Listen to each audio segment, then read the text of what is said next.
Hello students. आज इस video में हम लोग स्फेरिकल मिरर के कुछ इम्पॉर्टेंट पॉइंट्स के बारे में पढ़ेंगे जो इमेज फॉर्मेशन के लिए ज़रूरी है। जैसे इम्पॉर्टेंट पॉइंट्स हमारे हो गए centre of curvature, radius of curvature, pole, principal axis of spherical mirror. आज इस वीडियो में हम लोग जानेंगे ये टर्म्स के मीनिंग क्या होते हैं, इनको रिप्रेजेंट कैसे करते हैं और ये स्फेरिकल मिरर में किस पोजीशन पे प्लेस्ड रहते हैं। तो सबसे पहले जैसा कि हम लोग जानते हैं कि जो एक स्फेरिकल मिरर है वो एक हॉलो स्फीयर का पार्ट होता है। ये एक हॉलो स्फीयर है।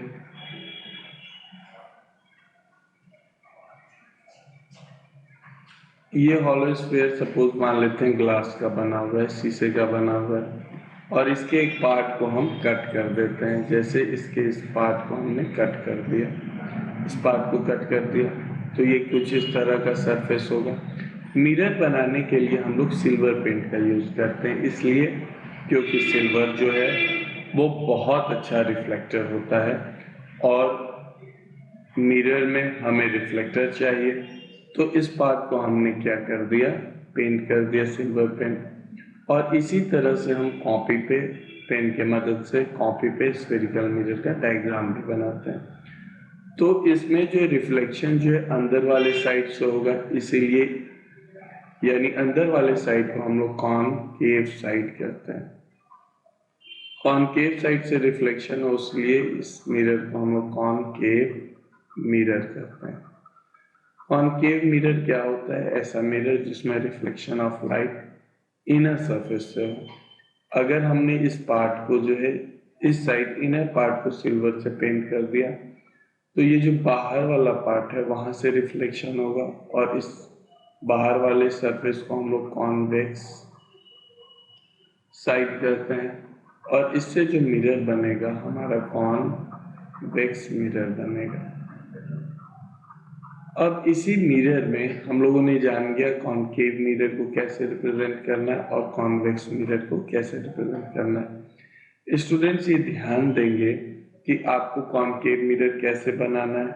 बाहर वाले साइड में ये डॉटेड लाइंस ड्रॉ करने हैं और कॉन्वेक्स मिरर में अंदर वाले साइड में डॉटेड लाइंस को ड्रॉ करना है। यानी जिस सरफेस से रिफ्लेक्शन होता है मिरर का वही नाम होता है। अगर कॉन्वेक्स साइड से होगा तो कॉन्वेक्स मिरर और कॉनकेव साइड से होगा तो कॉनकेव मिरर। अब बात करते हैं मेरा पहला पॉइंट जिसको हम लोग कहते हैं centre of curvature of the spherical mirror. किसी स्फेरिकल मिरर का सेंटर ऑफ कर्वेचर क्या होता है?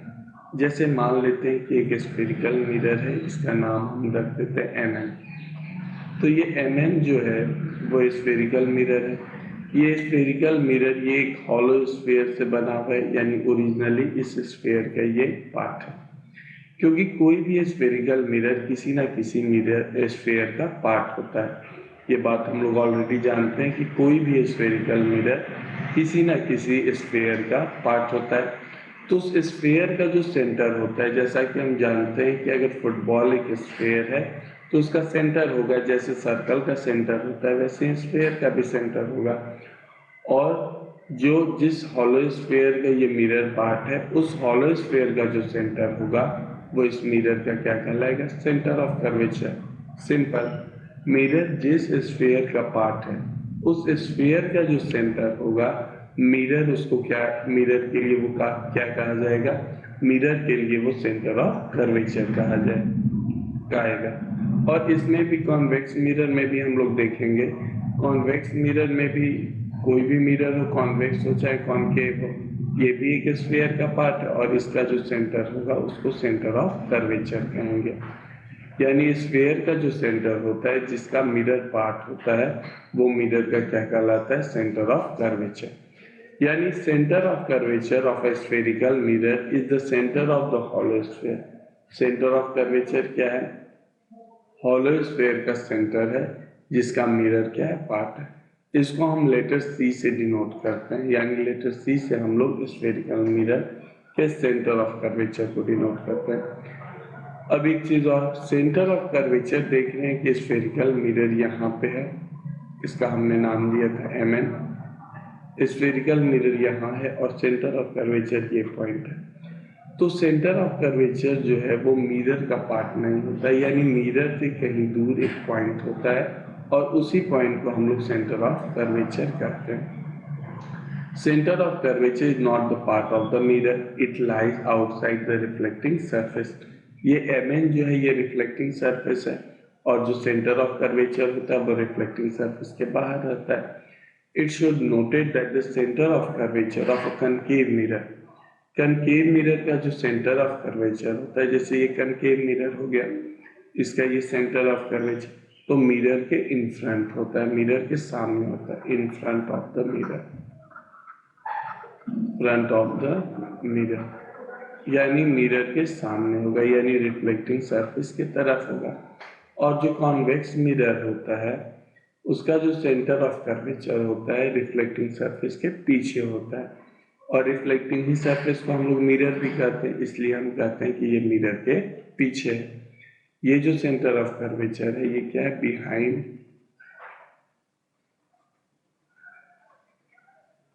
द मिरर, मिरर के पीछे। क्लियर हो गया। अब हम लोग रेडियस ऑफ कर्वेचर के बारे में जानेंगे। रेडियस ऑफ कर्वेचर सिंपल है, जब हम लोग सेंटर ऑफ कर्वेचर समझ गए हैं तो रेडियस ऑफ कर्वेचर भी समझ लेंगे।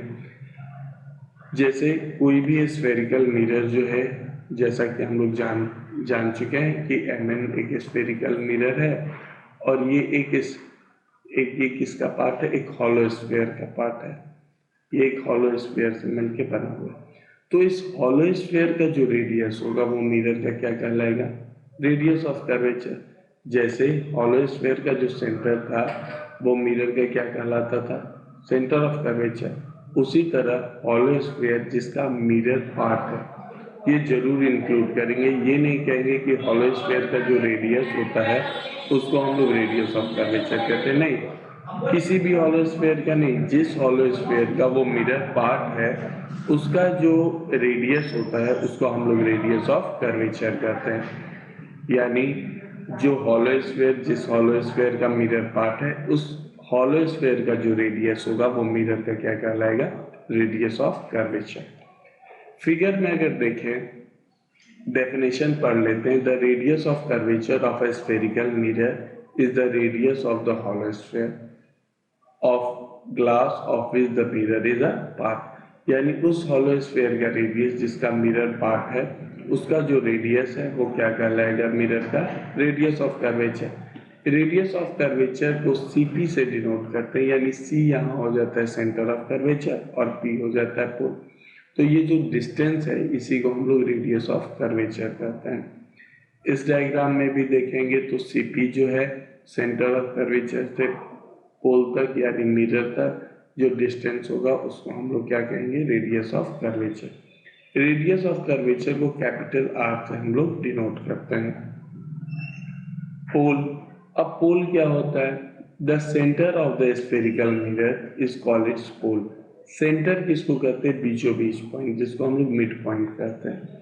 किसी भी मिरर का जो मिड पॉइंट होता है यानी मिरर का जो सेंटर होता है, मिरर का, स्फेयर का सेंटर नहीं, मिरर का जो सेंटर होगा, स्फेरिकल मिरर का जो सेंटर होगा उसको हम लोग पोल कहते हैं। सपोज हम लोगों ने माना कि ये MN मिरर है और ये MN मिरर है, तो ये MN का कुछ लेंथ होगा, मान लेते हैं 10 सेंटीमीटर है, तो ऊपर से 5 सेंटीमीटर और नीचे से 5 सेंटीमीटर हो, तो ये पॉइंट जो होता है इसको पोल कहते हैं। यानी ये जो मिरर है इसका सेंट्रल पॉइंट है, यानी इसके सेंटर में है, यानी बीच में।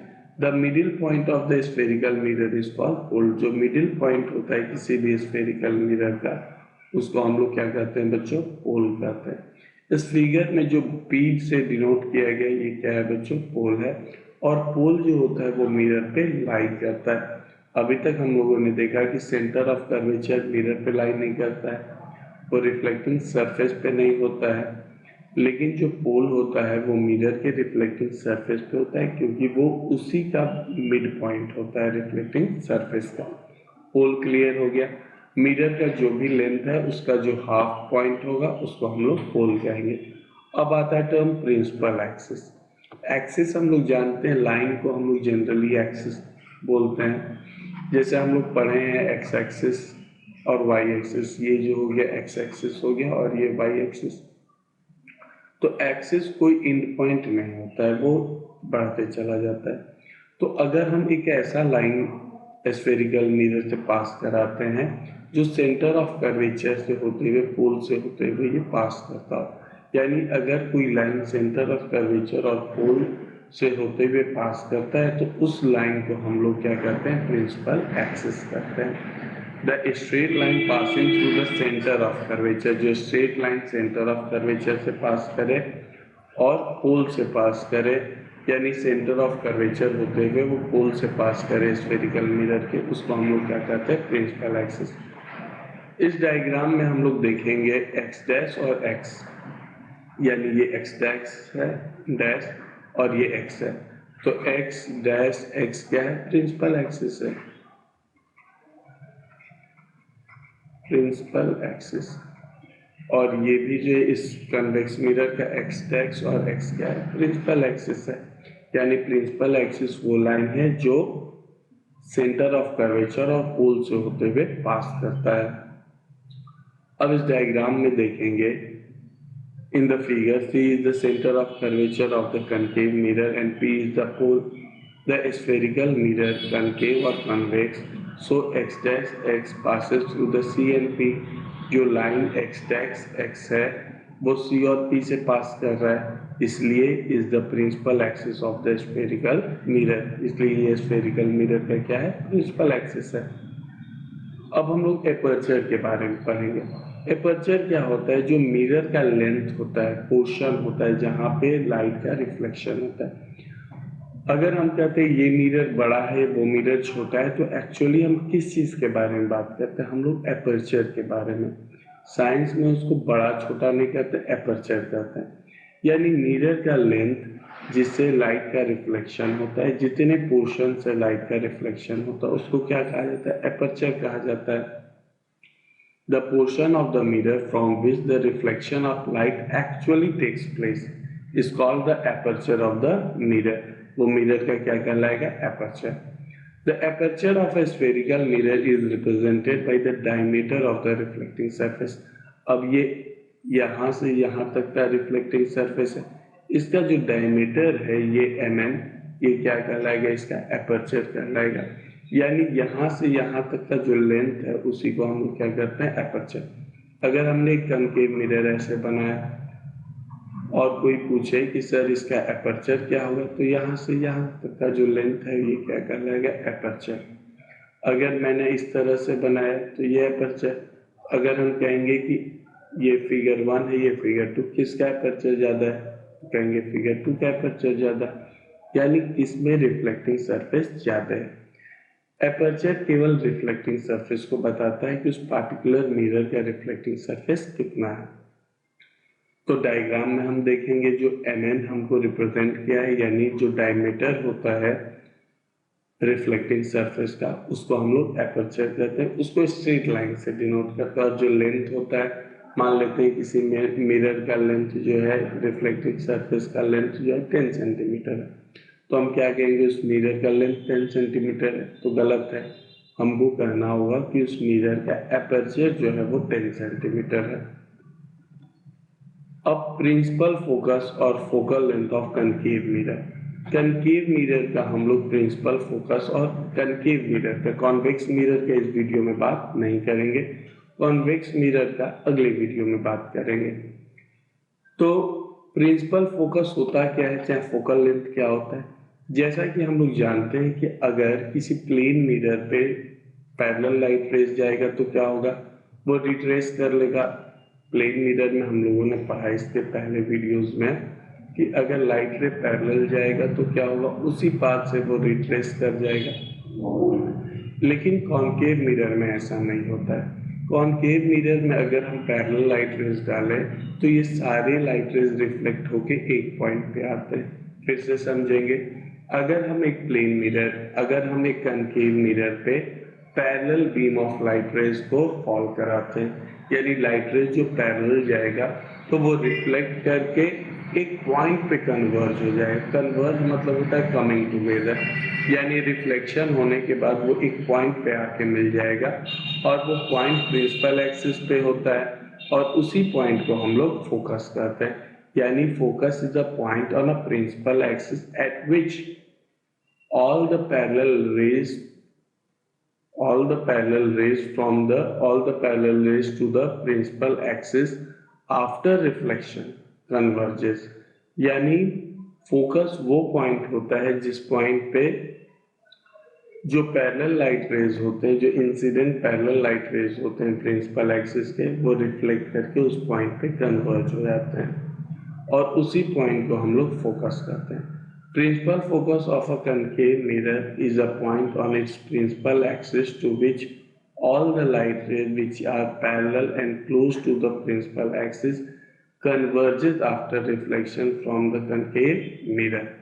यानी प्रिंसिपल फोकस वो पॉइंट है जिस पॉइंट पे सारे parallel incident light rays reflect होके कन्वर्ज हो जाए, उस पॉइंट को हम लोग क्या कहते हैं, प्रिंसिपल फोकस। देख रहे हैं इस डायग्राम में, ये लाइट रेज जो है पैरेलल है प्रिंसिपल एक्सिस के और ये लाइट रेज तो प्रिंसिपल एक्सिस ही से पास कर रहा है, तो ये रिफ्लेक्ट होके जो इस पॉइंट पे आ गया, ये क्या कहलाएगा, प्रिंसिपल फोकस।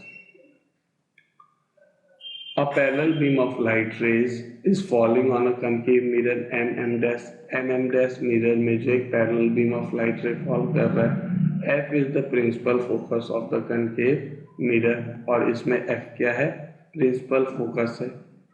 because क्यों ऐसा है, because all the parallel rays of light converges at this point after getting reflected from the concave mirror।